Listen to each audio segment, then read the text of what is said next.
बिस्मिल्लाहिर्रहमानिर्रहीम। अस्सलाम वालेकुम। आज मैं आपको मज़ेदार सी झटपट सी लौकी बनाना बताऊंगी, भुनी हुई लौकी, बहुत ही आसान तरीके से।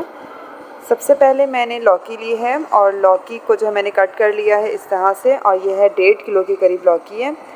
इस तरह से मैंने पीसेस में कट कर लिए। एक पतीली के अंदर जो है मैं ये सारी लौकी डाल दूँगी और इसके अंदर मैंने एक अदद दरमियाने साइज़ का चॉप प्याज लिया है और 2 अदद दरमियाने साइज़ के टमाटर जिसे मैंने काट लिया है।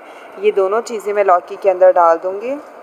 और अब मैं डालूँगी इसके अंदर स्पाइसेस, जो कि मैंने बहुत ही मीडियम से रखे हैं। आप चाहे तो अपने टेस्ट के मुताबिक ज़्यादा भी कर सकते हैं। पिसा हुआ धनिया 1 चाय का चम्मच, भुना कुटा ज़ीरा आधा चाय का चम्मच लाल मिर्च और आधा चाय का चम्मच से भी कम मैंने हल्दी ली है और हस्बे ज़रूरत नमक। मिर्चें आप अपने हिसाब से जो है वो कम ज़्यादा कर सकते हैं। नमक भी आप अपने टेस्ट के अकॉर्डिंग डालें।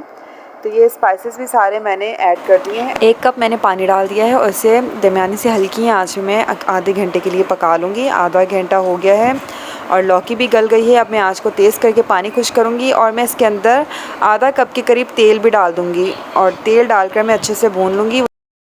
तेल डालने के बाद 3 अदद मैंने हरी मिर्चें डाली हैं। हरी मिर्चों का टेस्ट बहुत अच्छा आता है अगर आप इसको सब्जियों में डालते हैं।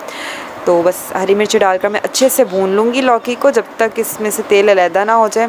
बहुत ही अच्छे से भूनना है और लौकी को मैंने भून लिया है, तो लौकी बिल्कुल रेडी है।